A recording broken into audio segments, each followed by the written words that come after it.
2024 లేదా 25లో డిగ్రీ లేదా బీటెక్ చదివారా? సాఫ్ట్వేర్ జాబ్ కోసం ఎదురు చూస్తున్నారా? అయితే కోడ్ జ్ఞాన్ 100 డేస్ కోర్సులో చేరండి, జాబ్ సాధించండి.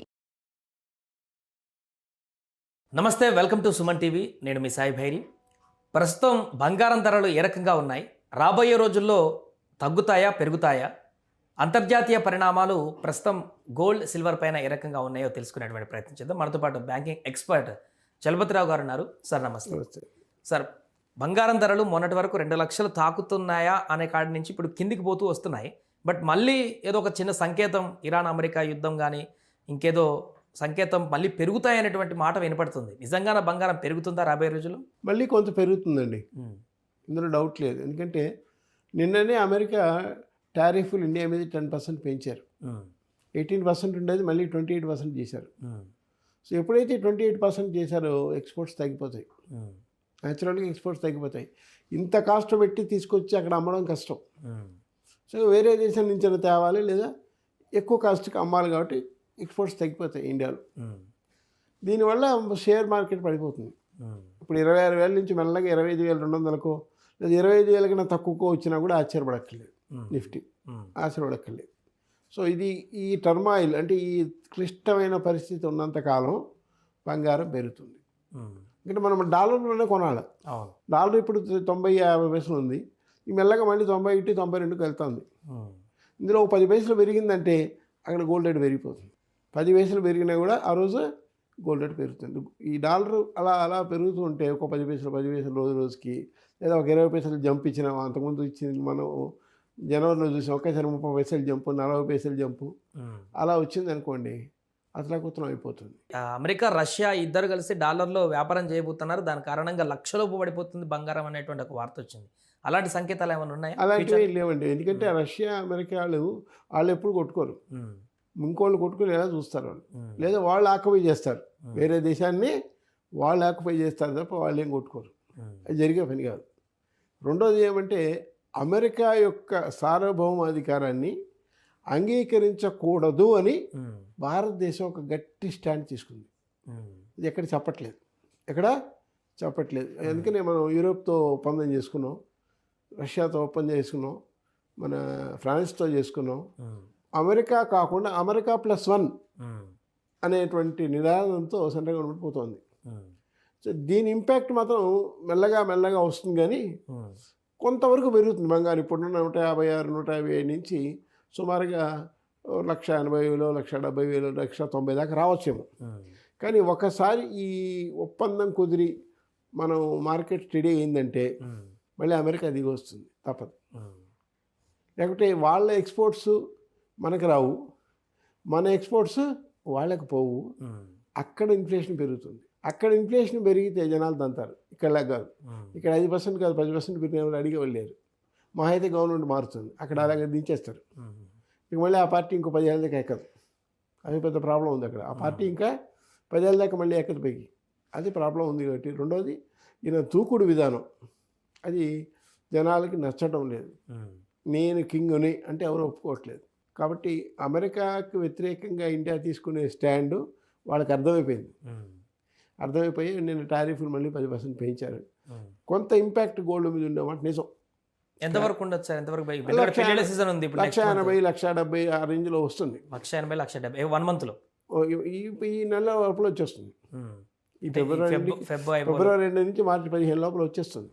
180,000, 190,000. నేను అంతకుముందు డిసెంబర్ 24 ఇదే ఛానల్లో చెప్పాను 2 లక్షలు అవుతుంది. మళ్ళీ ఒకవేళ అక్కడ దాకా వెళ్ళినా కూడా ఆశ్చర్యపడక్కర్లేదు. బట్ అక్కడి నుంచి మాత్రం తగ్గిపోతుంది ఇక. ఎందుకంటే ఇప్పుడు ముహూర్తాల టైం, వద్దన్నా కాదన్నా బంగారం కొంటారు, తప్పదు. అమ్మాయికి ఎంత బంగారం పెట్టారు, ఎంత వెండి పెట్టారు, అబ్బాయికి ఇది అడుగుతారు. వెండి కంచం ఇస్తారా?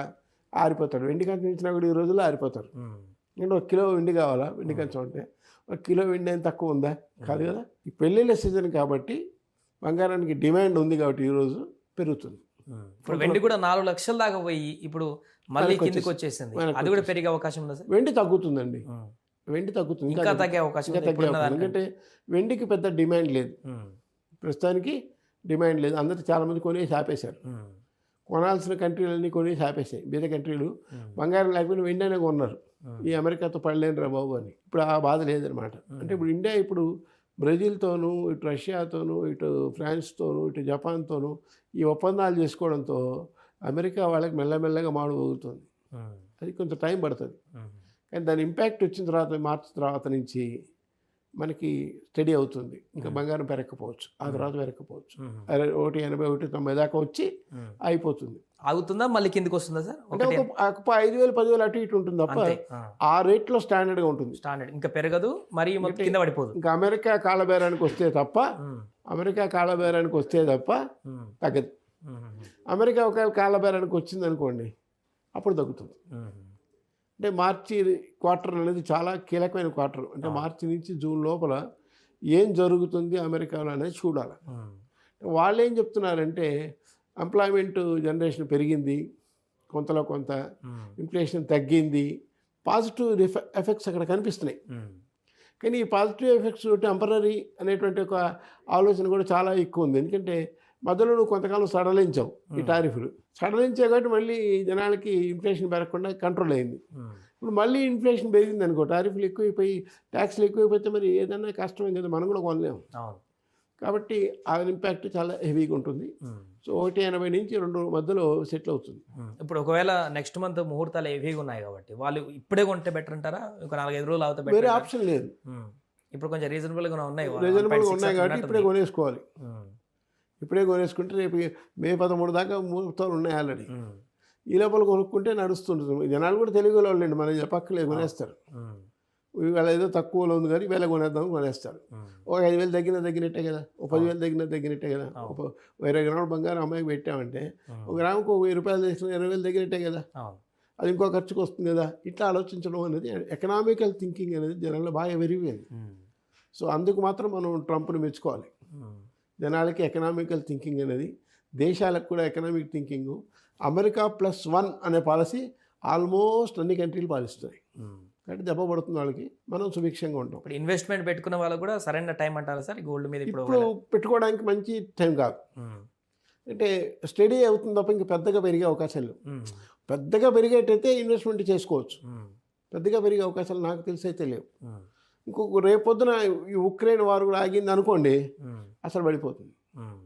అసలు లక్షలోపు పడిపోయే అవకాశం మళ్ళీ 1,00,000 కాబట్టి 1,30,000, 1,40,000 దాకా రావచ్చు. ఉక్రెయిన్ వారు ఆగిపోతే పడిపోతుంది. మొన్న లాస్ట్ వీక్లో ఇరాన్తో యుద్ధం నడుస్తుందేమో అన్న భయం సృష్టించాడు ఆయన. ఆ తర్వాత ఆయనకి అర్థమైంది మనం దిగితే వాళ్ళు దిగుతారని. అవతల వెనకాల కూడా పెద్ద ఫోర్స్ ఉంది కదా. సో ఈ కెనాట్ ఫైట్ విత్ 2 కంట్రీస్. అంటే అటు రష్యా ఇటు చైనాతో యుద్ధం చేయలేదు అమెరికా, ఒక్కళ్ళతో అయితే చేయగలదు.